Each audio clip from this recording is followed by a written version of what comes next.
좋은 아침입니다. 아침의 하나를 뉴스 종합 비타민 아침의 매일경제 김은미입니다. 꼭 필요한 뉴스만 콕콕 집어서 전해드리겠습니다. 시작해볼까요?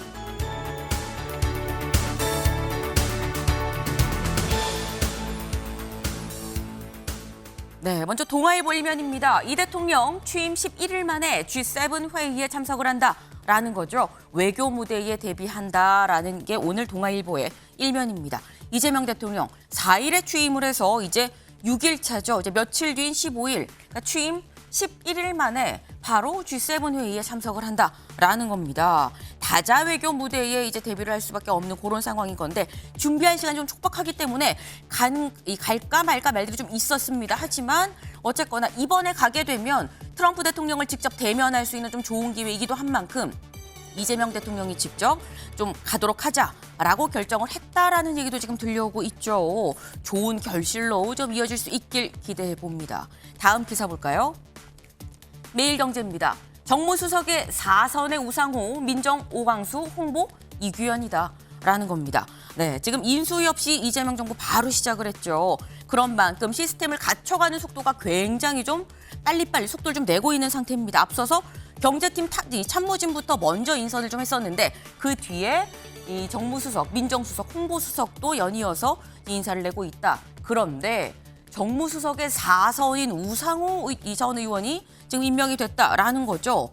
지금 현재 비서실장이 3선인데 비서실장보다 나이도 선수도 더 많은 4선의 우상호 전 의원이 정무수석이라는 거. 이건 대체 어떤 의미냐. 그 얘기를 잠시 뒤에 대담으로 좀 짚어보겠습니다. 다음 기사 볼까요? 국민일보입니다. 거침없는 슈퍼여당, 이 재판 정지법 추진. 네. 지금 이 슈퍼여당, 민주당이 거침이 없다라는 제목이 지금 붙었습니다. 왜? 이번 주 오는 12일, 이번 주 목요일이죠. 목요일에 있을 본회의에서 형사소송법, 이른바 국민의힘에서 얘기하기로는 이재명 대통령 재판 정지법 아니냐라고 얘기하는 형사소송법 개정안 처리가 좀 유력하다라는 건데 이 관련해서 결국 국민의힘에서는 뭔가 한바탕 좀 큰 소란이 좀 있을 법한 상황입니다. 요 얘기도 잠시 뒤에 대담으로 좀 짚어보겠습니다. 다음 기사 볼까요? 세계일보입니다. 김용태 대통령 후보 교체 진상규명 9월 전대 치를 것. 어제, 그러니까 오늘 이 국민의힘 의원총회가 예정이 돼 있는데 오늘 의총을 하루 앞두고 어제 김용태 비대위원장이 직접 기자회견을 열고 대통령 후보 교체 관련한 이 사건 이거 진상 규명을 하겠습니다. 그리고 전당대회 9월에 열겠습니다. 라고 밝혔다라는 거죠. 네. 이 김용태 비대위원장 사실 그동안 새 비대위를 좀 꾸려야 된다. 전당대회를 좀 새로 치러야 된다라고 말들이 많았는데 9월 전당대회 합니다라고 명확하게 못을 박았습니다. 근데 그러면서 한 얘기가 진상을 좀 규명하겠다라는 건데 여기 볼까요? 결국 권영세, 권성동 기존에 당시 교체 작업을 좀 진행하려고 했었던 전 지도부를 겨냥한 거 아니겠느냐라는 얘기가 나오는 거죠. 친윤계한테 책임을 묻겠다는 거 아니겠느냐라는 얘기가 나옵니다. 오늘 그럼 의총에서 어떤 얘기가 터져 나올지 이 얘기도 잠시 뒤에 대담으로 좀 짚어보겠습니다. 다음 기사 볼까요? 서울신문입니다. LA 이민 단속 충돌 격화, 주 방위군 2,000명이 투입이 됐다라는 거죠. 미국 LA. 세계 최대 한인 타운이 있는 곳이죠. 근데 여기에서 이민 단속이 지금 세게 이루어지면서 충돌이 격화되고 있다는 겁니다. 오죽하면 주 방위군이 2,000명이나 지금 투입이 된 상태다라는 건데 실제로 일부 한인들의 경우에는 서류 미비 상태로 좀 체류를 하다가 체포가 되는 사례도 잇따라 발생을 하고 있다는 소식이 전해지고 있습니다. 영사관의 도움은 물론이고요. 이런 경우에 지금 정부에서도 할 수 있는 게 좀 뭐가 있을지, 이 조력을 할 수 있는 부분이 뭐가 있을지 좀 곰곰이 고민을 좀 해봐야 될 부분이 아닌가라는 생각이 좀 듭니다. 사진 기사 같이 볼까요? 네, 광화문의 바닥분수죠. 광화문 광장에 있는 바닥분수 아이들 이제 해맑은 웃음과 함께 같이 놀고 있는 모습인데 어제 참 더워도 너무 더웠죠. 네. 그러다 보니까 너도 나도 나가서 좀 물놀이도 가고 하는 모습이 지금 보입니다. 근데 어제 참 더웠는데 오늘도 덥다. 오늘도 낮 최고 기온이 32도까지 올라간다고 하니까요. 오늘 출근 준비하시는 분들 좀 참고하시기 바랍니다. 네, 오늘은 저희가 비타민 E 오랜만에 좀 갖고 왔습니다. 같이 볼까요? 네, 이겁니다. 4년 만에 가격 최고치 계란 대란 오나 이 계란값이 달걀값이 4년 만에 최고치를 찍었다라는 거죠. 이걸 좀 볼까요? 산지 가격 기준입니다. 산지 가격 기준이고 그리고 아이고 1,400원, 1,500원밖에 안 하는데 그동안 6,000원, 7,000원, 8,000원 받았던 거야는 아니고 요건 이거 보이시죠? 10개 기준이다라는 거예요. 10개 기준 했을 때 산지 가격이 2월에는 1,490원이었는데 쭉쭉쭉 올라가서 5월에는 1,838원이다라는 거죠. 10개 기준이 500원이 올랐으면 30개 한 판 기준은 1,500원이 기본으로 올랐다라고 봐야 되는 겁니다. 그러다 보니까 여기 사진에서처럼 그래도 좀 대형마트는 좀 저렴하게 좀 판다라고 볼 수 있는데 그럼에도 불구하고 7,000원이 넘은 7,190원이다. 라는 거죠. 이 계란값이 자꾸 오르는 이유가 근데 뭐냐? 가금류 질병이 지금 확산을 하다 보니까 생산성이 떨어지고 있다. 그러다 보니까 결국은 계란을 원재료로 쓰는 각종 뭐 가공식품, 외식 이런 부분에 있어서 원재료 값이 오르면 외식 물가도 오르고 가공식품 가격도 연달아 도미노로 오르는 거 아니야라는 우려가 나오고 있습니다. 계란도 아껴 먹어야 되는구나라는 생각이 좀 드네요. 아침엔 매일경제 뉴스 종합 비타민 언제나처럼 TV로 좀 크게 보시다가요. 궁금한 점 유튜브 댓글로 남겨주시면 같이 좀 얘기를 해보겠습니다. 함께해 주실 분들 소개합니다. 안녕하세요.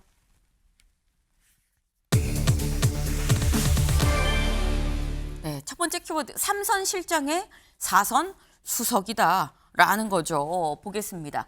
정무수석 우상호, 민정수석 오광수. 그런데 여기 나와 있는 이 정무수석 우상호 아까 말씀드렸죠.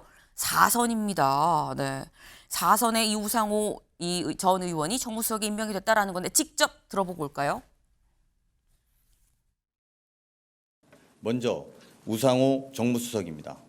우상호 수석은 더불어민주당 비상대책위원장과 원내대표를 역임한 4선 국회의원으로 소통과 상생에 대한 확고한 철학을 지니신 분입니다.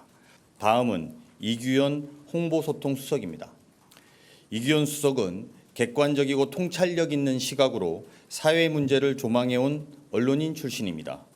마지막으로 오광수 민정수석입니다. 오광수 수석은 검찰 출신으로 뛰어난 추진력과 인품을 두루 갖추어 검찰 안팎에서 두터운 신망을 받고 있습니다. 네, 직접 들어보셨죠? 지금 보면 중앙일보 제목입니다. 52세의 3선의 비서실장인데 63세의 4선 정무수석이 임명이 됐다라는 거죠. 뒤에 붙은 설명은 실용을 위해서 격식을 깬 거 아니겠느냐라는 건데 일단 들으면서 하실 법한 게 4선의 이 우상호 전 의원이 정무수석이 된다는 거 아까 설명에도 나왔습니다만 당 비대위원장도 했었습니다. 김상일 위원님. 네. 사실 비대위원장은 당 대표격이거든요. 그렇죠. 어떻게 보면 당 대표도 했었던 사람을 네. 지금 비서실장보다도 더 선수도 나이도 많은데 정무수석으로 했다. 그렇죠. 이재명 대통령의 의중은 뭐라고 봐야 되는 겁니까? 그러니까 이재명 대통령의 의중은 네. 기본적으로 대야, 그다음에 대국회 이런 부분을 좀 중시하겠다 이런 것으로 보입니다. 사실상 우상호 수석 입장에서는 강훈식 실장 밑으로 들어가는 거잖아요. 그렇기 직제상으로는 때문에- 미치죠. 그렇죠. 그렇기 때문에 본인은 그게 그렇게 흔쾌하지 않았을 가능성이 높다고 저는 보는데요. 그런 흔쾌하지 않은 사람을 적극적으로 설득을 해서 정무수석을 시켰다는 것은 그 야당과의 소통, 어떤 합리적인 어떤 대화 이런 것들을 좀 중시했고 그 다음에 국회와의 어떤 관계도 굉장히 중시한 거 아닌가 이런 생각이 들고요. 그런 측면에서 보면은 격식보다는 실용. 그러니까 국민을 위해서 일을 하는데 방점을 두고 필요한 사람이 있다면 그 지위 고하나 어떤 상황을 막론하고 네. 적극적으로 설득해서 같이 일을 하겠다라는 대통령의 의중으로 보입니다. 네. 사실 지금 이게 이재명 대통령이 임명을 한 것도 사실 놀라운 포인트지만 어떻게 보면 우상호 전 의원이 이걸 받은 것도 상당히 좀 의미가 있다라고 볼 수 있어요. 김광삼 변호사님. 우상호 전 의원 입장에서는 내가 3선에 나보다 나이도 거의 한 10살 가까이 10살 넘게 어린 비서실장 밑으로 들어가는 게 이게 좀 그런데라고 생각할 수도 사실 있는 부분 아닙니까? 근데 정무수석이라는 자리가 네. 제일 중요한 게 여야 협치와 관련된 부분이잖아요. 또 이제 국회와 관련된 부분인데 이거 자체는 사실은 제가 볼 땐 몇 세보다도 일단 선수가 높으면 사실은 실무도 제일 잘 알고요. 그다음에 여야 합쳐서 인맥이랄지 국회와 관련된 인맥 같은 것도 굉장히 있을 수 있다고 봐요. 또 우상호 전 의원, 우상호 수석 같은 경우에는 상당히 민주당 내에서도 이제 합리적인 인물로 꼽히는 사람 중에 한 명이거든요. 네. 그래서 제가 볼 때는 우리가 이제까지 이제 고정관념이 있죠. 비서실장이 제일 나이가 많아야 하고, 그다음에 그 밑에 수석들은 어떻게 보면 뭐 직위로 따지면 하급직이기 때문에 당연히 나이도 어려야 하고, 뭐 경력도 좀 더 짧아야 하고. 근데 네. 지금 이제 시대가 그런 시대가 아니죠. 그래서 오히려 비서실장이다 하더라도 대통령을 보좌하는 가장 측근이긴 하지만 제가 볼 때는 거의 동등하다고 봐요. 그리고 하는 역할이 다 독립적인 역할이잖아요. 그렇기 때문에 선수, 나이, 뭐 지위 이런 건 제가 볼 때는 중요하지 않다 이렇게 보고, 물론 그런데 이런 한계는 좀 있어요. 왜냐하면 지금 워낙 지금 여대잖아요, 여대. 네. 야소인데 야소도 뭐 아주 적은 소단 말이에요. 이제까지 민주당이 계속 야당하면서도 거의 뭐 국회에서는 군림하다시피 했고 협치가 없었는데 지금 행정 권력까지 장악한 상태 아닙니까? 이런 상태에서 과연 정무수석이 해야 할 일이 이렇게 많지 않을 거라고 봐요. 왜냐하면 지금의 정부랄지 국회는 하고 싶은 민주당은 하고 싶은 대로 할 수 있으니까. 네. 그런 한계도 좀 있다 이렇게 봅니다. 네. 지금 저희가 앞선 인선에 대해서 말씀을 드렸었는데 지금 현재 지금 대통령실 강유정 대변인이 브리핑을 진행 중입니다. 바로 연결해서 좀 알아보도록 하죠. 12.3 내란 과정에서 경호처는 법원이 합법적으로 발행한 체포영장 집행과 압수수색을 막으면서 사회적인 혼란과 갈등을 초래했습니다. 또한 경호처 수뇌부는 적법한 지시를 거부하고 체포영장 집행에 협조한 간부들을 상대로 인사보복을 취하기도 했습니다. 국민 정체를 위해 봉사해야 할 국가기관이 사실상 윤석열 전 대통령의 사병으로 전락해 많은 국민들의 공분을 샀습니다. 대통령실은 오늘자로 인사위원회를 열고 12.3 비상계엄에 가담한 경호처 본부장 5명을 전원 대기 발령합니다. 추가적인 인사 조치가 나오기 전까지 대통령 경호처는 당분간 직무대행 체제로 전환됩니다. 이는 새 정부가 들어선 데 따른 인적 쇄신과 조직 안정화를 위한 조치이며 이재명 대통령이 강조해온 열린 경호, 낮은 경호의 실행입니다. 이상입니다.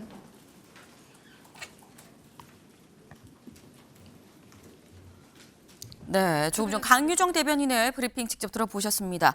요지는 이거죠. 지금 경호처가 앞서 있었던 12.3 비상계엄 사태와 관련해서 동조를 했었던 측면이 있고 이후에도 사후적인 보복 조치가 내부적으로 있었던 걸로 판단이 되기 때문에 일단 현재 경호처의 본부장 5명을 대기 발령을 하고 직무 대행 체제로 가기로 했다라는 발표였습니다. 김상일 위원님. 네. 지금 사실 어떻게 보면 지금 취임한 지 며칠 안 된 상태에서 바로 후임자가 정해지지 않았지만 일단 대기 발령부터 시켰다라고 봐야 되는 거거든요. 네. 이건 어떻게 봐야 되는 겁니까? 일단 과거에 논란이 있었던 부분들은 좀 정리를 하고 가야, 그러니까 한 시대의 논란과 갈등은 매듭을 짓고 가야 앞으로 나갈 수 있는 것입니다. 그렇기 때문에 논란을 남겨놓고 그 네. 논란 속에서 계속 사로잡혀가지고 앞으로 나갈 수는 없는 것이죠. 그래서 그런 부분을 좀 정리하고 가겠다라는 의지로 생각이 들고요. 경호처는 특히나 대통령 측근, 아주 지근해서 네. 대통령을 모시는 분들입니다. 그렇기 때문에 이분들이 굉장히 충성심이 강해야 되지만 반면에 국가에 대한 사명감도 굉장히 중요한 것입니다. 그래서 국가에 대한 사명감이 강해야 된다는 것은 뭐 사조직화되면 안 된다는 것을 의미하는 것이죠. 그런 측면에서 볼 때 지난번 경호처의 행동은 약간 사조직화됐다는 국민의 의혹을 받고 있는 상황 속에서 이런 부분을 정리하고 새로운 경호처로 거듭나게 하겠다, 이런 의지 표명으로 보입니다. 네. 사실 만약에 인수위 기간이 있었다고 한다면 이 기간 동안 좀 정리가 될 수도 있었던 부분이 있었을 텐데 인수위가 없이 바로 시작한 이재명 정부죠. 그러다 보니까 일단 추가적인 대안이 없어도 대기 발령 먼저 하고 직무대행 체제로 경호처를 좀 운영을 하겠다라는 대통령실의 발표가 있었습니다. 네.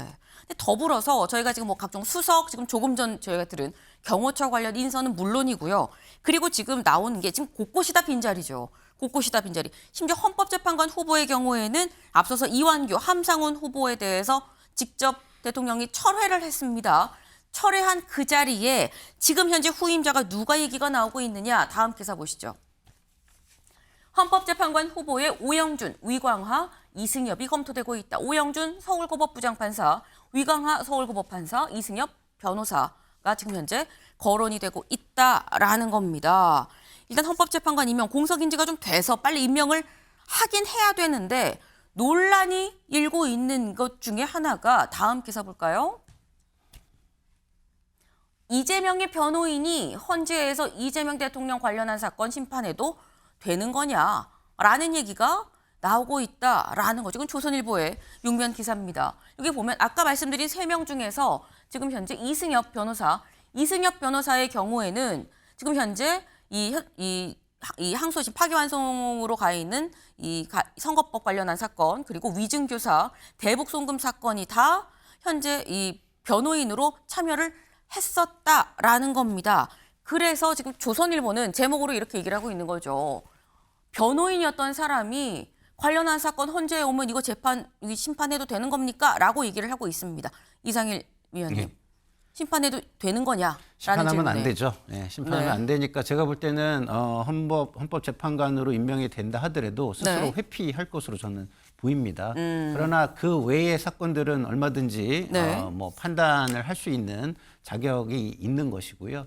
그래서 뭐 저는 뭐 야당에서 비판하는 것은 충분히 할 수 있다고 저는 생각을 하는데 이미 뭐 벌어진 일도 아닌데 미리 예단해 가지고 그럴 것이다 이렇게 생각하고 하는 것은 좀 과할 수도 있겠다. 그리고 헌재의 구성은요 국민의 의사에 따라서 구성이 되게 그 원리가 그렇게 작동하는 것입니다. 다시 말해서 정부 측에서 한 3명 임명하잖아요. 네.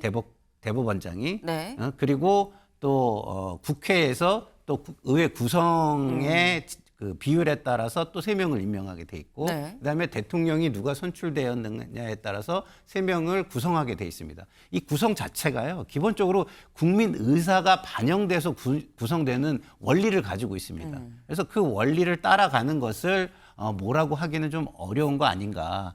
단 뭐 현재 진행 중인 사건을 맡았던 사람이라면 네. 그 사건에 대해서 심판하는 건 예단이 있을 수 있잖아요. 본인의 입장이 있었을 수 있고 그렇기 때문에 그 부분에 대해서는 스스로 회피를 하실 것으로 저는 개인적으로 예상을 합니다. 네. 그러니까 지금 말씀은 조선일보 제목이 심판해도 되나인데 심판하면 안 되죠라고 말씀을 하셨어요. 그러니까 회피를 하면 됩니다라고 말씀을 지금 하셨어요. 대통령실에서는 뭐라고 얘기를 하느냐 이번 논란에 대해서 이렇게 얘기를 합니다.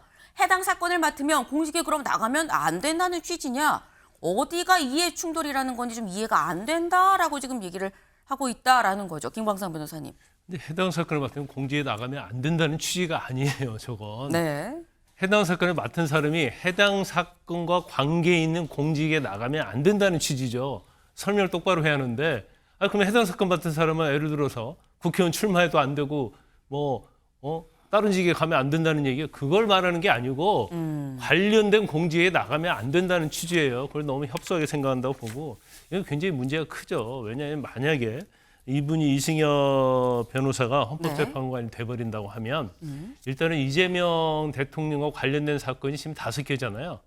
5개 사건 중에서 3개 이상을 변론을 하고 있는데 그러면 어떤 사건에서 변론인데 그 사건을 갖다 변호사한테 판사를 맡기는 그런 결과가 될 수 있다는 거고 그다음에 이제 더욱 중요한 건 이거죠. 지금 대통령이 됐기 때문에 이제 지금 관련된 재판을 중단시키냐에 관한 형사소송법 개정안이 있잖아요. 네. 재판 중지시킨다는 거. 네. 그다음에 허위사실 공표와 관련해서 이제 죄가 안 되는 지금 법을 지금 개정하겠다는 거 아니에요.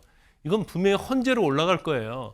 첫 번째는 만약에 법원에서 재판을 중단하지 않으면 이재명 대통령이 권한쟁의 심판을 할 거예요. 네. 그래서 헌재로 올라갈 거고 그다음에 또 법 2개 아까 만든다고 그랬잖아요. 국민의힘에서는 방탄법이라고 그러잖아요. 네. 이것도 당연히 시민단체는 그런 데서 유언이라고 헌법소원 제기할 겁니다. 그러면 이걸 심판해야 하는데 우리 아까 김상일 평론가에서는 굉장히 양심적으로 얘기했어요. 회피할 것이라고. 네. 회피 안 하면 어떻게 할 거예요? 이건 재척 사유로 보기도 어려워요. 그러면 회피 않고 그 재판부에 들어갔을 때 어떻게 하냐 이런 문제가 있고, 그다음에 임기가 6년이라 됩니다. 네. 헌법재판관 임기가. 대통령 임기가 5년이죠. 네. 그러면 이재명 대통령 임기 딱 끝나고 나면 이 헌법재판관이 1년 더 있어요. 네. 그러면 그 이후에 또 이재명 대통령 관련된 사건이 헌재에 왔을 때 어떻게 할 것이냐. 근데 굉장히 이건 중차된 문제라서 제가 볼 때는 아무리 이 사람이 공정하고 회피할 거라고 예상이 된다 하더라도 제가 볼 때는 임명하면 굉장히 많은 문제가 있다 이렇게 봅니다. 지금 말씀은 지금 이 이승엽 변호사가 헌재에 가는 게 문제가 되는 이유가 지금 현재 양쪽이 충돌하고 있는 여러 개의 법들이 있지 않느냐. 헌재로 돌아올 법들이 상당히 많다라고 말씀하셨어요. 그러면서 이른바 이재명 방탄법이다라고 말씀을 하셨는데 국민의힘이 이재명 대통령 방탄법이라고 얘기를 하는 법들이 뭐가 있는지 같이 좀 볼까요? 네, 바로 이겁니다. 아까 잠깐 얘기가 나왔던 형사소송법 개정안. 요거는 그러니까 이른바 재판 중지법. 이재명 대통령이 그러니까 대통령인 직위에 있을 때는 재판을 중지한다라는 재판 중지법. 그리고 선거법 개정안. 지금 현재 파기환송심을 관련해서가 바로 요 선거법인 거죠. 근데 여기에 대해서 이 행위 부분을 뺀다. 그럼 이렇게 되면은 면소될 수 있다. 이 적용해야 될 그 부분이 없어지기 때문에 아예 이 어떻게 보면 이 적용을 할 수가 없기 때문에 아예 면소가 될 수 있는 이른바 면소법. 그리고 헌법재판소법 개정안. 요거는 이제 이 3심까지 다 받고 난 다음에 4심 다시 한번 헌재에서 좀 판단을 받도록 하는 이른바 4심제 도입법 그리고 뭐 조의대 특검법 등등이 있다라는 거죠. 그런데 말씀처럼 요런 게 결국 통과가 돼서 법안이 이 본회의를 통과한다 그러면 헌재로 갈 텐데 그거 어떻게 할 거냐라고 말씀을 하셨어요. 실제로 다음 기사 볼까요? 한겨레 기사 보겠습니다. 민주 입법 속도전, 대통령 재판 정지 등 여야 충돌 예고. 저희 아까 일면에서도 살짝 나왔죠. 당장 이번 주 목요일 12일에 본회의가 열리는데 여기에서 아까 저희가 본 것 중에 하나 형사소송법 개정안, 이른바 대통령 재판 정지법이 본회의에서 통과가 될 예정이다라는 거예요. 근데 이렇게 되면 결국 헌재로 가는데 이거 어떻게 할 겁니까? 라는 게 김광삼 변호사님 말씀이거든요. 김상일 위원님. 근데 우리가 지금 뭐 평상시 같으면 네. 이것에 대해서 고민을 저도 많이 할 것 같아요. 근데 국민들이 이미 이 논란 속에서 이재명 대통령을 선출한 겁니다. 이걸 모르고 선출한 게 아니에요. 그러면 이걸 다 알면서도 대통령으로 선출했다는 건 무슨 얘기죠? 지금 현재는 이재명 대통령이 국가를 이끌어야 앞으로 나갈 수 있다는 거예요. 근데 앞으로 나가라고 선출을 한 겁니다. 근데 네. 이거를 그 헌법 84조 논란을 계속 벌이면서 앞으로 못 나가게 막는 게 맞나요? 저는 맞지 않다고 봅니다. 국민의 뜻은 자, 이게 만약에 일단 중지된다고 하더라도 이게 네. 일시 중단이지 영구 중단은 아니잖아요. 네. 그러면 지금은 국가와 국민이 앞으로 나가는 게 훨씬 중요하다는 국민의 판단이 있었던 거예요. 그러면 84조로 논란을 벌이겠다는 야당이 있기 때문에 이거를 개정하겠다는 거거든요. 그럼 이 논란을 5년 동안은 벌이지 않는 게 더 국민의 의사에 합당하다고 저는 보기 때문에 지금 이게 만약에 평시 같았으면 저도 굉장히 비판을 할 텐데 국민이 대선이라는 걸 통해서 어느 네. 정도 의사결정을 해주신 부분이 있다라고 보기 때문에 이거는 저는 크게 논란을 벌여서는 안 되는 일이라고 봅니다. 네, 김광삼 또 변호사님. 다른 시각에서 판단해 볼 수 있죠. 이제 이재명 대통령을 선택한 이유, 그 이유는 여러 가지가 있지만 후보 중에서 그래도 대통령 할 수 있는 자격이 있는 사람이 이재명 후보다 해서 국민들이 선택해 준 거지 본인과 관련된 재판까지 중지할 수 있도록 권한을 준 건 아니에요. 최근에 여론조사 나왔잖아요. 여러 가지 국민의 여론이 상당 부분 재판이 계속 가는 것이 맞다는 그런 내용들의 어떤 여론은 상당히 많이 있다고 저는 보거든요. 그렇기 때문에 사실은 대통령이 당선이 됐다고 해서 본인과 관련된 모든 것을 국민들이 면제를 해줬다랄지 마음대로 해도 된다. 거기까지는 가지 않았다고 봐요. 그런데 네. 자꾸 뽑아준 걸 보면 모든 걸 갖다가 할 수 있도록 해줬다. 심지어 재판도 중단하게 해주고 이제 대법원에서 유죄 취지로 파기환송되었던 무죄로 만들 수 있도록 국민들이 허락을 해줬다. 이렇게 말한 것은 제가 볼 때는 굉장히 과도하다 이렇게 봅니다. 제가 네. 드리고 싶은 얘기는 이런 겁니다. 면제는 안 되죠. 제가 그래서 임기 동안 일단 중지라는 거를 제가 말씀을 드린 거예요. 그렇기 때문에 5년 동안 무엇이 더 중요하다냐는 것을 네. 국민이 결정을 해준 것이다. 그걸 존중해야 된다라는 말씀을 드린 건데 지금의 야당은 어떻습니까? 이번 대선의 결과 중에는 윤석열 대통령에 대한 심판도 있는 거예요. 근데 그 심판은 여전히 받아들이지를 않고 있잖아요. 근데 그거 훨씬 중요하고 국민의 의사결정까지 나고 민의가 결정된 것은 받아들이지도 않으면서 이것은 이렇게까지 문제를 삼는다? 국민들이 그러면 어디에 더 무게를 두고 의사결정을 할지 되돌아봐야 하지 않을까 이런 생각이 듭니다. 네. 사실 어떻게 보면 이 사안과 관련해서 김용태 비대위원장이 공개적으로 또 질문을 던진 게 있습니다. 잠깐 들어보고 오시죠. 이재명 대통령께 공개적으로 질문을 드리겠습니다. 만인은 법 앞에 평등합니다.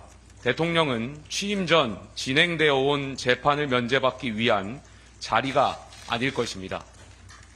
대통령께서는 6월 18일로 예정된 공직선거법 위반 혐의 재판과 다음 달로 예정된 불법 대북 송금 재판을 받을 의지가 있으십니까?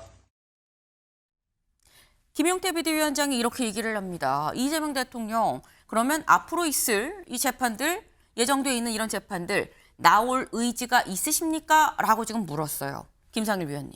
그러니까 이것을 이렇게 논란을 지금 그 야당 대표가 나와서 논란을 부추기잖아요. 그러면 이 논란으로 다시 들어가면 네. 지금 대한민국의 위기 상황을 극복하는 데 도움이 됩니까? 이거는 정치인들이 자기 권력을 위해서 자기 이익을 위해서 싸우는 거예요. 지금은 이게 중요한 게 아닙니다. 경제 위기를 극복하고 그 세계 질서 개편이 되는 속에서의 이 국가의 미래를 결정하고 이런 중요한 일들을 해야 되는 때예요. 그럼 5년간 이것을 좀 정지하는 걸 쿨하게 오히려 받아들이는 게 저는 젊은 김용태 비대위원장의 모습이 되어야 한다고 저는 생각하거든요. 그런데 오히려 당의 어떤 지지를 좀 눈치를 보면서 얘기하는 듯 해가지고 저는 좀 약간 아쉽다는 말씀을 드리고요. 다시 말씀드리지만 이 재판 논란은요, 5년간 정지하는 게 국민의 의사다라고 저는 보는 게 맞다. 그래서 이 논란을 자꾸 벌이니까 이 논란을 좀 없애고 앞으로 나가자는 차원에서 그럼 법으로라도 일단 5년간 정지해 놓자라는 이야기가 나오는 겁니다. 네.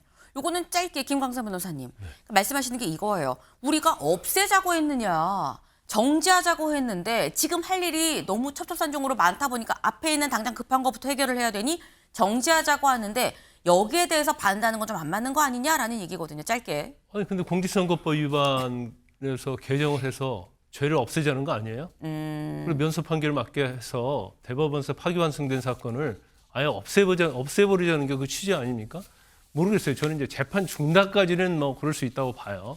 하지만 법을 개정해서 이미 대법원에서 유죄 취지로 파기환송된 판결 자체를 없애겠다는 거잖아요. 없애겠다는 거. 그래서 재판 중단법까지는 제가 볼 때는 뭐 대통령직을 수행하기 위해서 네. 어느 정도 뭐 그럴 수는 있다, 이해할 수는 있지만 이걸 법을 없애겠다는 것은 그건 사실 말이 안 되는 거예요.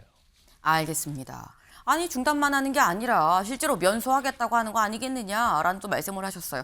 일단 당장 이번 주 목요일이죠. 목요일 있을 본회의에서 충돌이 좀 예상이 됩니다. 다음 키워드로 넘어가 볼까요? 우병기 좌영교입니다. 무슨 얘기냐? 기사 같이 보시죠. 국민기대 부흥이 첫 번째 사명, 이 대통령 당정 원팀을 강조했다. 어디에서? 한남동 관저에서 토요일 저녁에 이 여당 지도부를 모두 초청해서 대략 한 20명 정도 가까이 되는 민주당 지도부와 같이 만찬을 가졌습니다. 네. 근데 굉장히 많은 사람이 다 이렇게 함께를 했을 때 중요한 건 헤드 테이블에 누가 앉았지? 라는 거겠죠. 이재명 대통령 양 옆으로 누가 앉았나 좀 보겠습니다. 일단 대통령을 기준으로 대통령의 오른쪽에는 정청래 의원, 왼쪽에는 박찬대 원내대표가 앉았다라는 거죠. 둘 다 차기 당대표 후보로 거론이 되는 사람들인데 양옆으로 앉았다라는 거예요. 김광삼 변호사님. 네.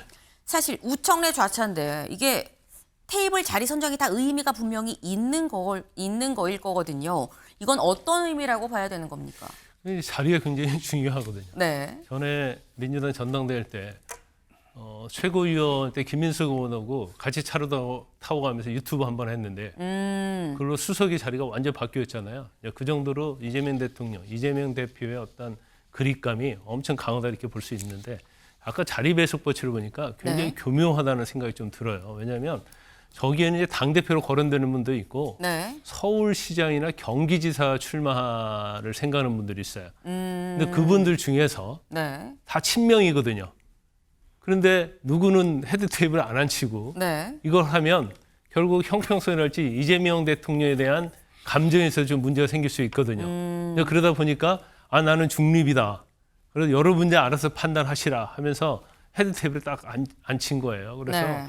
이제 내년에 지자체 선거 있잖아요.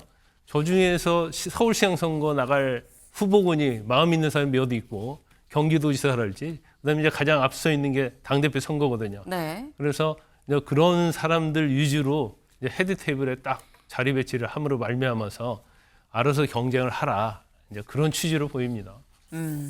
지금 말씀은 이 헤드 테이블에 들어가 있는 사람이 다 그냥 앉은 거겠느냐, 다 의미가 있다. 당대표 후보는 물론인 거고 지금 보면 서울시장 후보, 뭐 경기지사 하고 싶은 사람 여기저기 좀 많이 있으니까 그걸 다 감안해서 한 거 아니겠느냐라는 건데 김상일 위원님. 예. 그러니까 이 배치는요. 의미 부여보다는 네. 의미 방지입니다. 의미 방지. 의미 방지. 그러니까 네. 명심 논란을 없애겠다. 네. 그리고 아전 인수격의 해석들을 방지하겠다.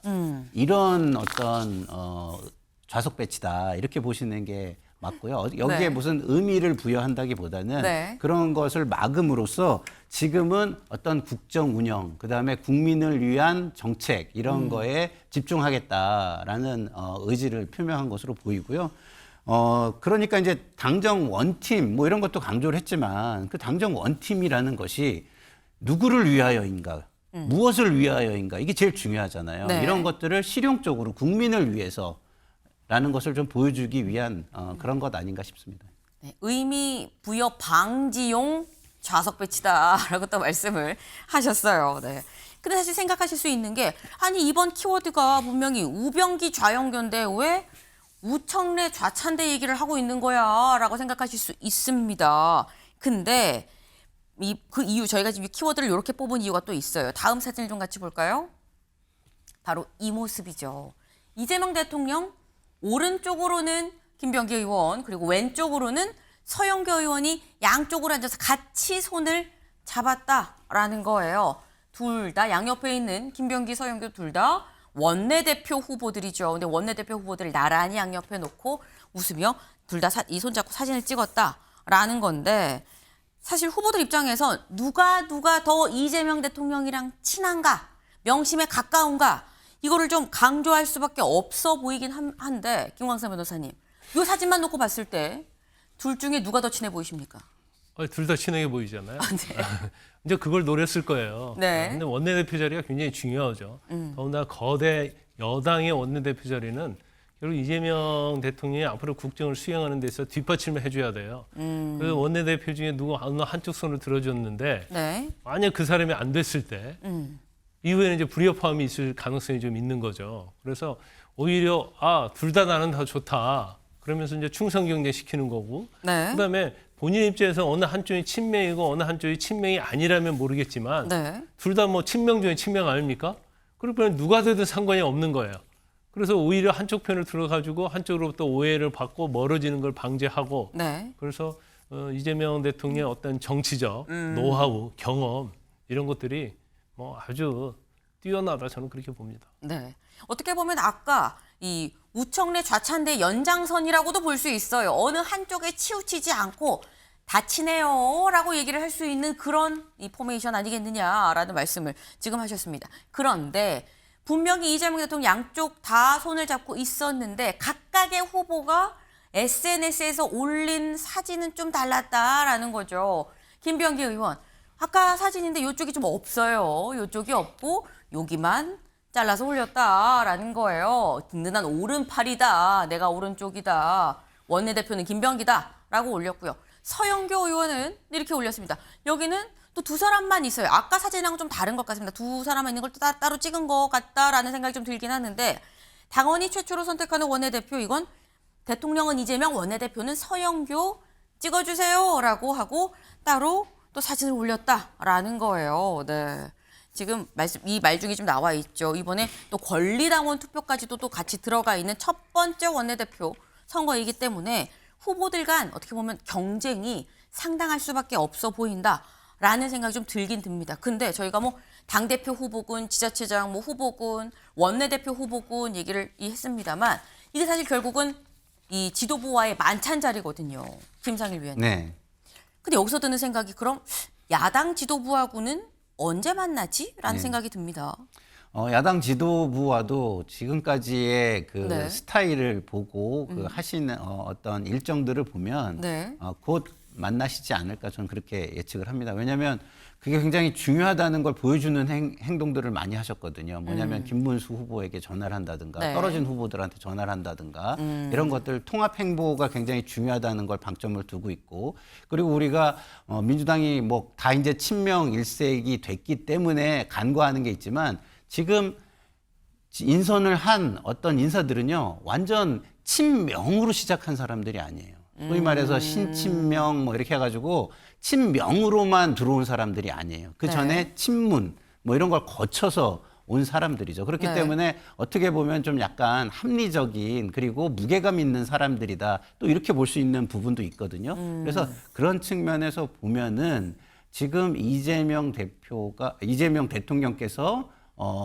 국민 통합으로 가는 부분을 하나하나 다져가는 모습이 보인다. 그런 측면에서 보면은 야당과의 만찬도 곧 있지 않을까. 이제 식사 자리도 네. 내지는 만남 자리도 곧 있지 않을까 이런 생각이 듭니다. 네. 야당 지도부와도 곧 만날 것으로 전망이 된다라고 말씀을 하셨어요. 사실 지난 토요일 만찬에서 저희가 지금 뭐 당대표 후보들, 원내대표 후보들 그리고 뭐 야당 지도부는 언제 만나 이런 얘기를 하긴 했습니다만 사실 그 만찬 그 장소 현장에서 또 굉장히 이슈됐었던 건 사실 이거라고 합니다. 뭐냐 같이 볼까요? 윤 부부 한남동 관저 반려견 수영장 설치 의혹. 여기 좀 같이 보겠습니다. 박홍근 의원이 가서 본인이 직접 찍었다라고 해요. 근데 보니까 관저 안에 이런 좀 작은 근데 얕은 이 깊이가 점점 깊어지는 구조죠. 근데 점점 깊어지는데 제일 깊은 게 90cm가 되냐 안 되냐 하는 정도의 이런 얕은 수영장이 있었다. 그리고 더불어서 여기도 굉장히 작은 이런 이 정자, 이 햇빛을 좀 피할 수 있는 이런 정자 같은 게 좀 있었다라는 거예요. 그래서 나온 게 이거 반려견이 이용할 수 있는 그런 수영장과 정자 아니야? 라는 얘기가 나왔다라는 겁니다. 김광삼 변호사님 어떻게 보십니까? 근데 이제 수영장 규모를 여러 가지를 보면 네. 이 사람이 어떤 일반 성인이 수영할 수 있는 장소는 아닌 것 같아요. 그러면 이제 반려견을 운동시킬 목적으로 설치한 그런 반려견 수영장이 아니냐 이런 생각할 수가 있죠. 그래서 이거에 대해서는 사실은 굉장히 좀 약간 이걸 비판을 해야 하나 하지 말아야 하나 이런 면이 좀 있어요. 이제 첫 번째는 네. 반려견 수영장이라는 게 확증이 없단 말이에요. 그 전제가 돼야 하는데. 네. 두 번째 이제 반려견 수영장을 했을 때 일단 윤 전 대통령하고 김건희 여사가 지금 뭐 상당히 많은 반려묘를 또 키웠다는 거 아니에요? 네. 그러면 저 수영장에 그 개들을 위한 놀이 시설을 만들어 놨는데 과연 이거 자체를 문제 삼아야 하는 건지 이제 법적으로는 따져봐야 할 문제가 있겠죠. 법적으로는 대통령의 어떤 편의를 위한 그런 시설인데 반려견을 위한 편의 시설이 과연 대통령을 위한 시설이냐 또 이런 부분이 있어요. 그래서 지금 뭐 비판하기도 그렇고 뭔가 잘했다고 하기도 그렇고 뭔가 사실이 확정이 안 되기 때문에 네. 뭐 의견을 말하기가 상당히 애매모호한 측면이 있다. 저는 그렇게 봅니다. 네. 지금 말씀처럼 이게 실제로 그래서 이 수영장의 목적이 반려견의 수영장이 실제 목적이 맞느냐 아니냐 자체가 일단 확인이 좀 돼야 되는 부분이 있다라고 말씀하셨고 설호 또 반려견 수영장이라고 한들 이거를 뭐 이 설치하는 과정에서의 어떤 불법적인 행태나 이런 게 없다고 그러면 그걸 또 뭐라고 할 수 있는 것이냐 라는 부분, 이런 부분까지 좀 다단계로 좀 생각해 볼 필요가 있는데 일단 첫 번째 반려견 수영장이 맞는지 아닌지부터 좀 확인해야겠다라는 말씀을 좀 하셨습니다. 일단 만찬에서는 이게 상당히 좀 논란이 됐다라고 하네요. 다음 키워드로 넘어가 볼까요?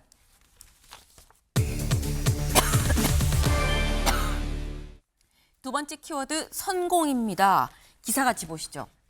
김용태 9월 초 조기 전대 승부수 후보 교체 논란 규명 친윤에 선전포고한 거 아니냐라는 얘기가 나옵니다.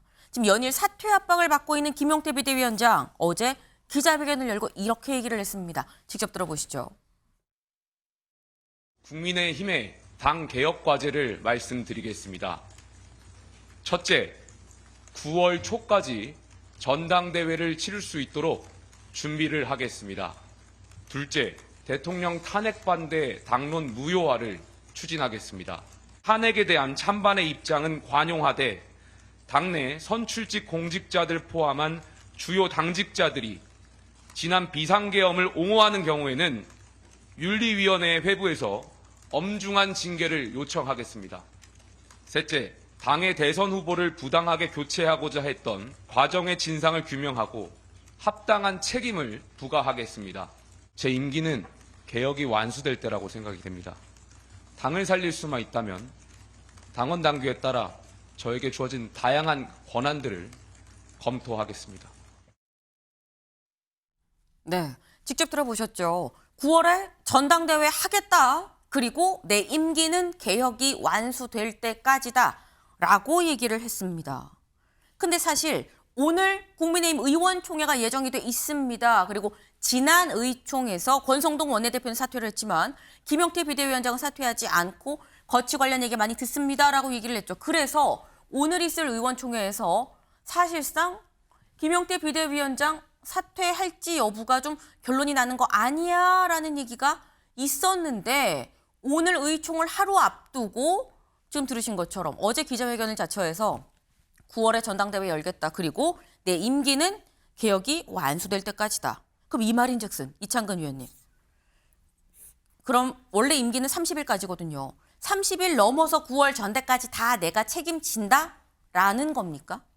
그렇습니다. 김용태 비대위원장이 얘기한 것은 네. 반성을 토대로 당이 변화해야 된다는 주장이잖아요. 네. 그리고 현재 당헌의 보칙 96조를 보면은 비대위원이 사퇴하더라도 비대위원장의 경우 네. 스스로 내려오지 않는 이상 끌어내릴 방법이 없어요. 그리고 당이 지금 친윤들 중심으로 네. 혁신이 비대위를 자꾸 주장하는데 그 네. 혁신이 비대위 누가 믿겠습니까? 우리 당이 과거부터 좀 거슬러 올라가면은 2017년부터 암흑기를 거쳤잖아요. 그리고 2021년도에 서울시장 재보궐선거 당시에 오세훈 서울시장이 당선되면서 국민들이 마지막 기회를 줬잖아요.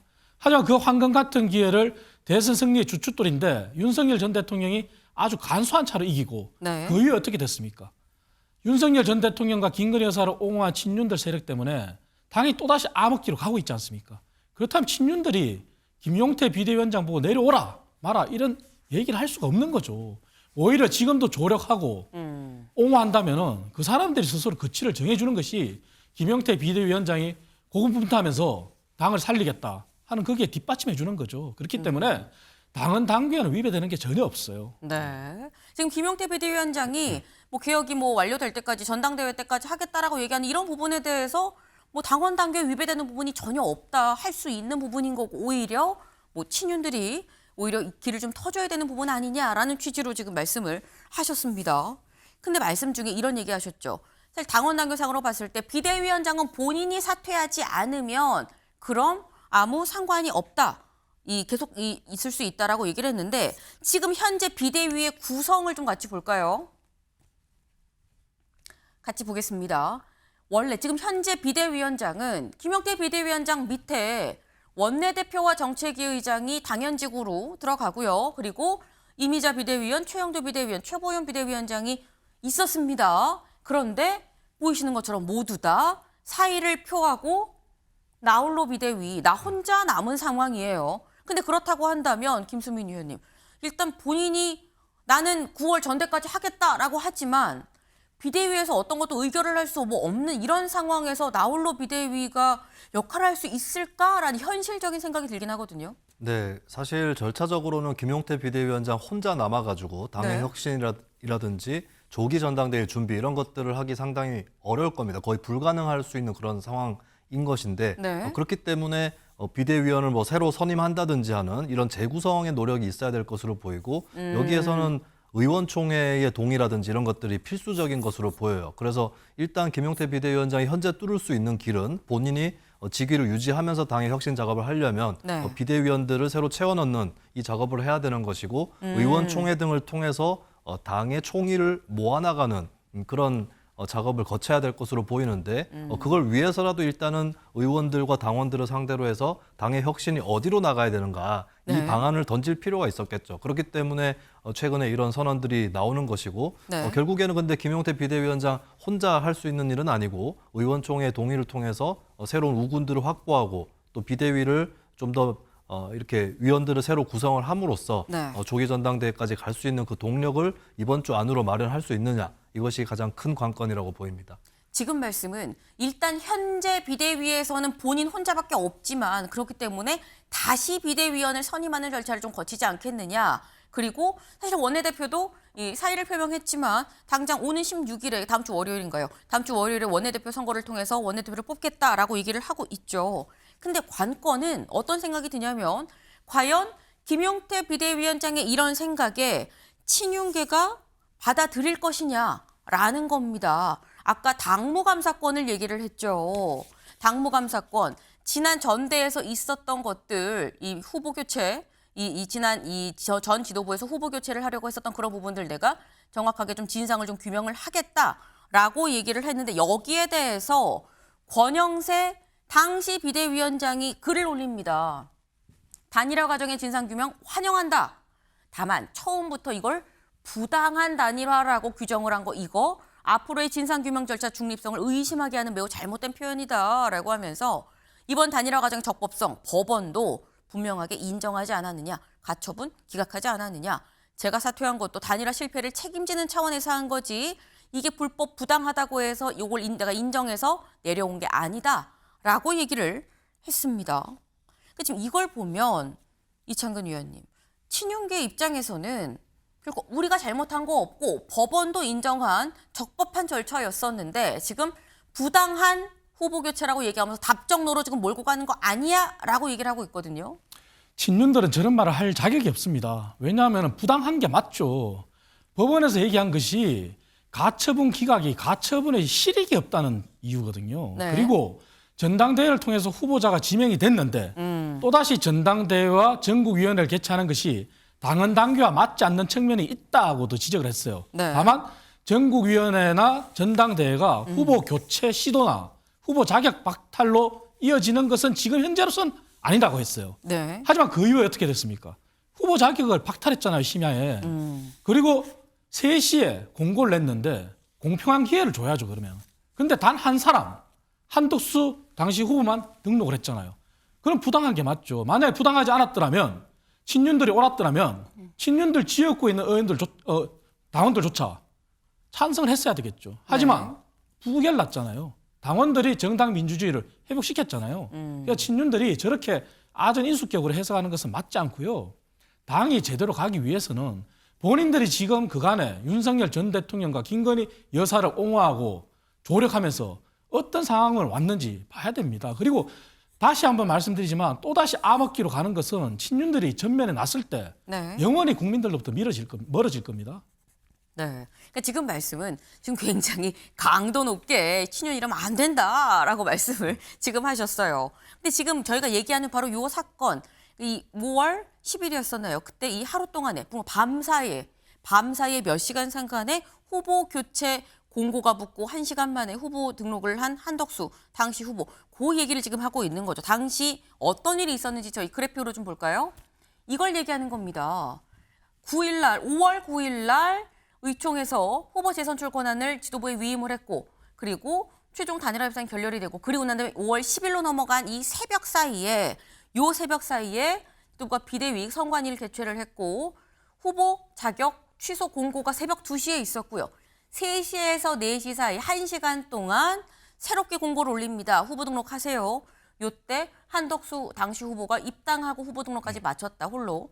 그렇게 돼서 ALS 조사 통해서 했지만 여기에서 찬성이 나올 줄 알았는데 후보 교체 반대가 더 많아서 사실상 안 되는 상황이었다라는 거예요. 근데 여기 관련해서 요 부분 요 5월 10일 새벽 3시와 4시 사이 요때 요게 실질적인 절차적으로 좀 문제가 있었다라는 어제 보도가 또 나왔습니다. 보도 같이 볼까요? 어떤 내용이었느냐? 이런 거였었어요. 그 해당 보도에 나온 핵심 당직자의 말에 따르면 한덕수 당시 후보가 그 새벽 3시에서 4시 사이에 당사에 가지 않았던 거는 이거는 팩트다. 왜냐하면 기자들이 새벽 2시까지 이른바 계속 그 앞에서 뻗치는 사람이 나올 때까지 계속 기다리고 있는 거죠. 뻗치기를 했는데 기자들이 떠난 걸 확인하고 3시에 후보를 받는다고 공지하고 그러고 난 다음에 딱 1시간 동안 그 사이에 바로 등록을 했더라. 증거도 있다. 청년 당원들이 시간까지 노출해서 사진을 찍어뒀다. 시간 노출한 그 사진 그거까지 봐도 들어간 사람이 없었는데 무슨 얘기냐라는 거예요. 그러면서 여기 보면 네, 지금 후보 등록 이렇게 했다라는 겁니다.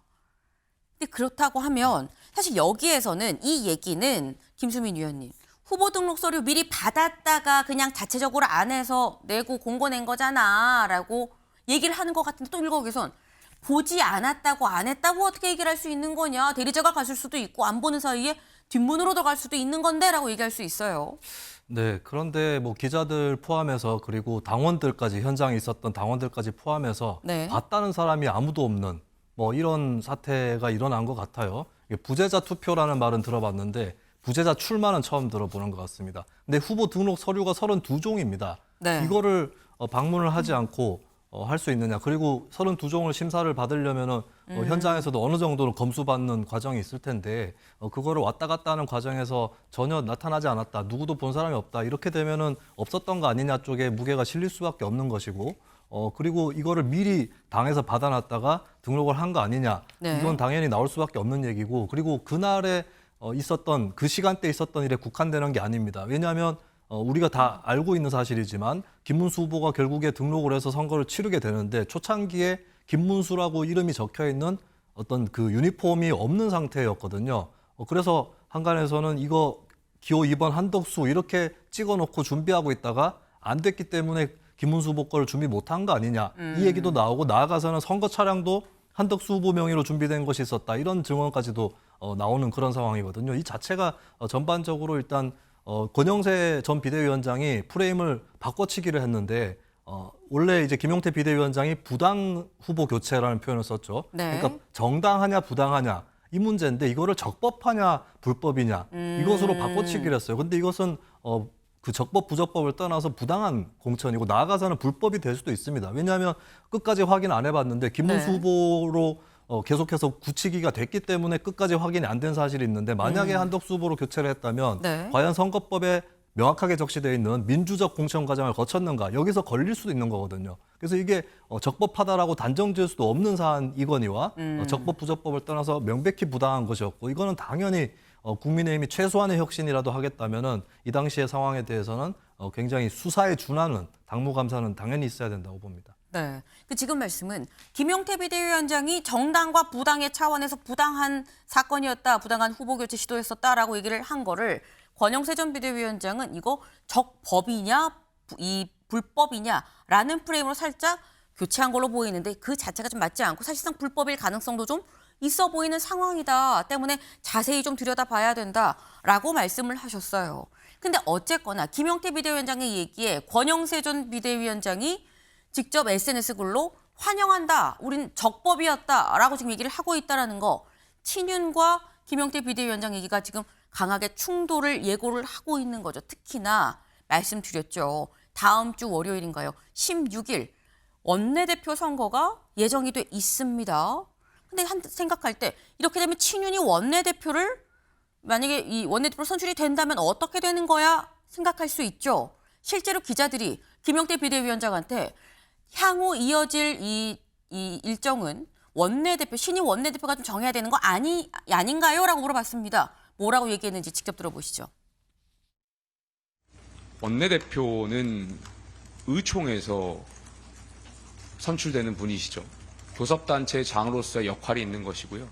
비상대책위원장은 당원 당규에 따라 전국위원회에서 의결을 받은 사람입니다.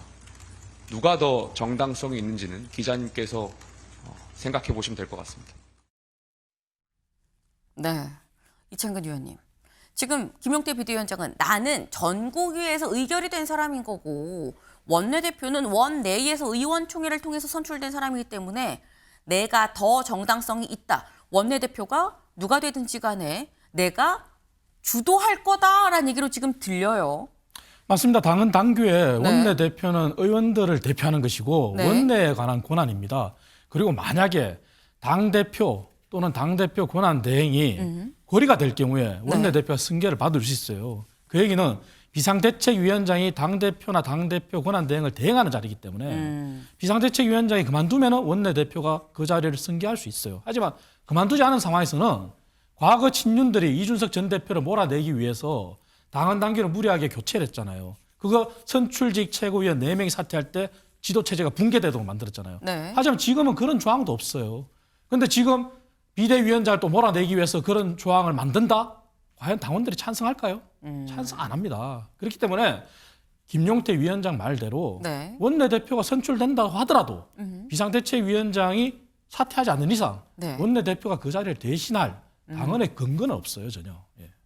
근데 분명한 거는 김용태 비대위원장이 굉장히 세게 주도권을 좀 쥐고 가려는 것 같다라는 것만은 좀 분명한데 지금 이런 김용태 비대위원장에 대해서 중앙일보 기사 같이 볼까요?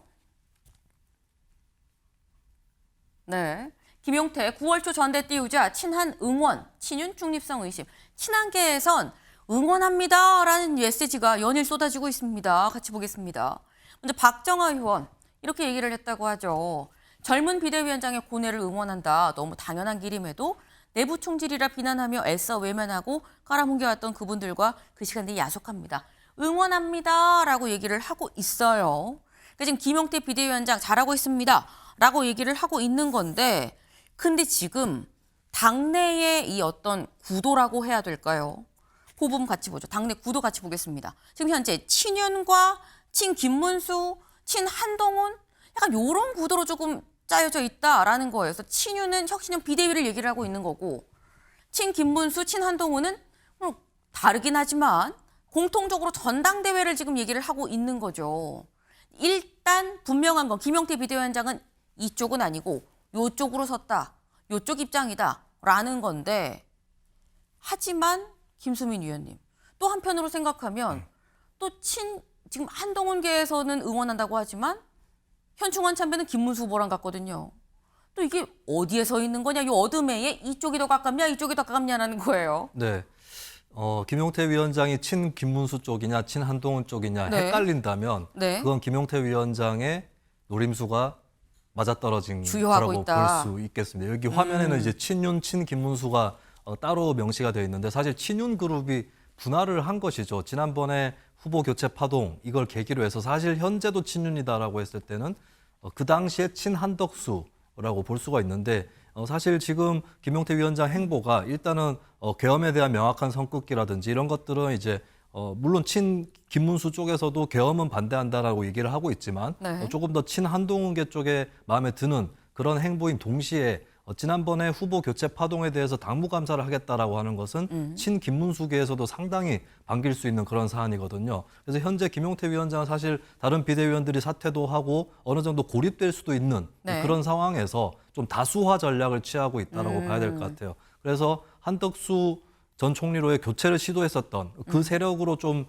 타겟을 국한시키고 네. 나머지 쪽은 조금 더 광범위하게 묶는 그런 방향으로 가다 보니까 친 김문수인지 친 한동훈인지 헷갈리게 되는 이것은 김용태 위원장의 전략이 아닐까라고 보여집니다. 다만 남은 변수는 조기 전당대회를 놓고 네. 친 김문수 쪽에서 그게 옳다라고 나서서 결국에 친윤 쪽, 잔류 친윤 쪽이 고립될 것인지 네. 아니면 친 김문수 쪽에서 전당대회보다는 혁신형 비대위가 더 맞는 것 같다라고 해서 친윤하고 또 불편한 동거를 하게 될지 여기에 이제 친 김문수 쪽에 캐스팅 보트가 달려 있다고 하는 것이 또 변수로 남아 있겠습니다.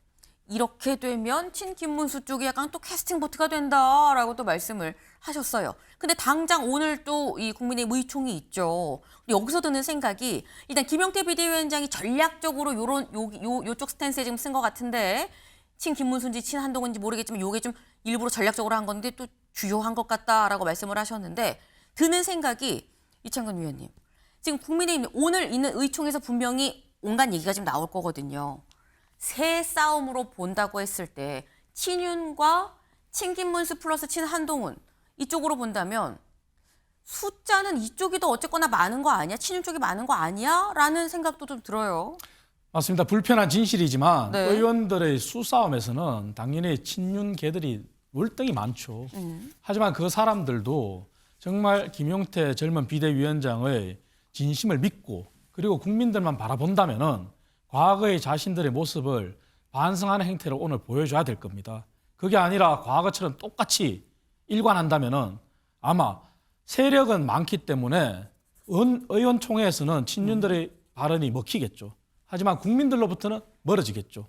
그렇기 때문에 오늘 이전 투구를 하더라도 설사 일전을 벌이더라도 네. 친윤계 안에서 스스로 자성의 목소리가 정말 나와야 된다. 그게 나오지 않으면은 정말 국민들부터 멀어진다. 그래서 친윤계들의 반성을 저는 정말 촉구하는 바입니다.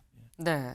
오늘 의총에서 새로 봤을 때는 친윤계가 많을 수 있지만 국민들이 대선에 패배하고 바라는 메시지가 뭔지를 고려를 한다면 뭔가 다른 움직임이 있을 수도 있지 않겠느냐라는 기대를 좀 하셨습니다. 네. 오늘 의원총회를 좀 지켜봐야 될 것 같네요. 다음으로 넘어가 봅니다. 사람에 주목해보는 시간 아침엔 피플입니다. 먼저 첫 번째. 좀 전에도 얘기했었는데 살짝 김문수 후보입니다. 김문수 후보가 왜 나왔느냐 같이 볼까요? 바로 이 모습입니다. 한눈에 봐도 버스 타고 있는 것 같은데 라는 생각이 들죠. 이게 대체 어떤 상황인 건지 영상으로 같이 확인해 보시죠.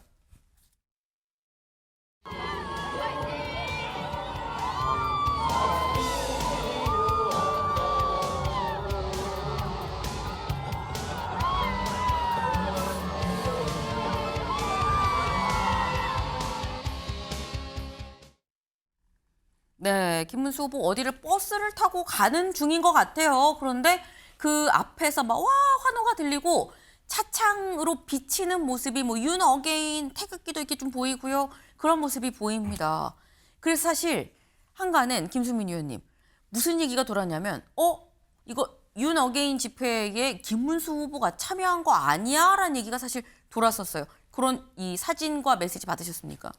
네, 그런데 이제 본인의 해명을 들어보면 뭐 병문안을 가는 길에 이 시위대와 마주쳐서 그리고 지지하시는 분들이 또 차체도 두드리고 아는 척을 하니까 거기에 이제 인사를 한 것뿐이다. 이렇게 얘기를 하면서 이 집회에 네. 참여한 것은 가짜뉴스다라고 하는 것이 김문수 전 후보 측의 입장입니다. 근데 사실 여기서 문제는 그 해명은 믿을 수 있다고 봐요. 네. 하지만 방금 화면 또 보셨겠지만 잠깐 인사하는 수준이라고 보기는 좀 어려웠다. 본인이 기호 2번이었는데 V자까지 표시도 하고 마치 선거 때 좀 호응하는 듯이 그렇게 했거든요. 근데 이게 그냥 일반적인 국민의힘 당원들이 모여있는 집회라면 모르겠는데 윤어게인 집회, 이른바 태극기 부대 쪽에 집회였단 말이죠. 거기서 그렇게 호응을 좀 많이 했고 그리고 평소에 김문수 전 후보가 쌓아왔었던 그 아스팔트 극우의 이미지 이런 것들이 이미 깔려 있었기 때문에 이런 장면이 설령 우연이고 본인이 일부러 방문한 건 아니라고 할지라도 결국에는 코드가 맞는 사람끼리 마주쳐가지고 또 저렇게 인사를 나눈 거 아니냐 이렇게 해석이 나올 수밖에 없는 그러니까 평소에 어떤 문제가 깔려 있다 저는 그렇게 봅니다. 네, 그러니까 지금 말씀은 사실상 직접 이 김행 이 당시 김문수 캠프 시민사회 총괄단장 김행 전 비대위원 김행 전 대변인이 이런 얘기를 했어요. 사실 이 김문수 후보는 당시에 편찮으신 형님이 병원에 입원 중이라 거기를 병문안 가는 중인데 원래 대중교통을 좀 이용을 하다 보니까 우연히 역에서 내려서 마을버스를 타는 곡에 좀 마주친 거다라고 이 설명을 했습니다. 그러면서 이거는 가짜뉴스다라고 얘기를 했는데 하지만 또 한편으로는 지금 이 김수민 위원님은 또 이렇게 말씀을 하시는 거죠. 어쨌거나 이게 해프닝인데 그렇게 오해를 사람들이 처음에 집회에 참여한 걸로 오해를 했었던 건 김문수 후보가 가지고 있는 어떤 이 우익적인 이런 부분의 이미지가 분명히 여전히 있다는 거 아니겠느냐라는 말씀도 또 같이 하셨습니다. 네, 일단 해프닝이었다라는 거네요. 두 번째 인물 가볼까요? 두 번째 인물 홍준표 전 시장입니다. 홍준표 전 시장. 왜 나왔느냐 같이 보시죠. 이번에 만평입니다. 여기 보면 국민의힘의 이 당기를 다 태워 없애야 돼라고 이제 준표, 앵그리버드 준표가 지금 불 태우고 있는 거죠. 저 멀리서 동훈과 문수가 땀을 흘리면서 지금 보고 있는 그런 모습입니다. 근데 국민의힘 다 태우고 새롭게 시작을 해야 된다라고 저 멀리 미국 하와이에서 연일 지금 기사를 올리고 있는데, 그런데 지금 이 홍준표 전 시장 오늘 새벽에 청년의 꿈에 이 본인이 이 운영하는 온라인 커뮤니티죠. 여기에 이런 글을 올렸어요. 이 지지자가 혹시 이준석 당, 그러니까 개혁신당에 간다는 얘기 있는데 가면 박쥐 이미지예요. 가면 안 돼요. 라는 취지로 얘기를 하니까 그건 낭설입니다. 안 가요. 라고 얘기를 했다라는 거죠. 근데 또 다른 지지자가 다른 걸 또 물어봅니다. 혹시 이 국힘의 이 전통적인 지지층은 국힘에 있는데 관련해서 좀 재입당하는 건 어떻습니까? 라고 했더니 국민의힘은 이재명 정권이 정당 해산 청구할 겁니다. 그리고 조금 이따 또 올려요. 3분 뒤에. 내란동조와 후보 강제교체 사건으로 정당 해산 청구를 할 텐데 그 출발이 내란특검법이 통과된 거 아니겠습니까? 라고 얘기를 하고 있다라는 거죠. 지금 홍준표 전 시장은 무슨 생각을 하고 있는 거냐. 개혁신당도 안 가고 국민의힘은 정당이 해산되는 거고, 그럼 하와이에서 와서 새롭게 보수정당을 창당을 할 생각을 하고 있는 걸까요? 창당도 아닐 겁니다. 네. 홍준표 전 대구시장은 네. 항상 이런 말을 했죠. 본인이 당에 30년의 몸을 담았지만 네. 정말 지난 2022년 대선 때부터 배신을 당했다. 그런 배신감과 그리고 모멸감 이런 걸 가지고 있는 분이고, 지난 대선 기간 중에도 김문수 후보를 지지한다고는 했지만 네. 계속 쓴소리를 내면서 정말 지지하는 건지 의심을 하게끔 했었죠. 근데 지금은 소잃고 외양간 고친다는 말이 있지만 소잃고 외양간을 고칠 수도 없다. 그래서 만평에도 그렇게 나왔지만 정당 해산이라 주장하는 자체가 정말 당이 개혁을 못한다면 네. 없어지는 게 낫다고 생각하실 거예요. 네. 그리고 친윤들을 가리켜서 내밍이라고 지칭을 했어요. 그리고 본인은 지금 이 순간에 할 일이 없어서 답답하다 이런 말씀하셨기 때문에 저는 당장은 아니지만 네. 재기는 하실 거라고 봐요. 어떤 방식으로요? 당에 입당을 안 하더라도 네. 국민의힘의 당의 모습을 지켜보겠죠. 그리고 정말 정당 해산이 된다면 네. 새로 창당할 수 있을 것이고, 개혁이 된다면 본인의 활로가 열리겠죠. 지금 상태에서는 본인은 할 일이 없다 하는 게 본인의 입장일 겁니다. 지금 상태로는 내 역할이 없지만 뭔가 제기를 하긴 할 거 아니겠느냐라는 말씀을 하셨습니다. 주목이 됩니다. 저희가 준비한 소식 오늘 여기까지입니다. 오늘도 좋은 하루 보내세요.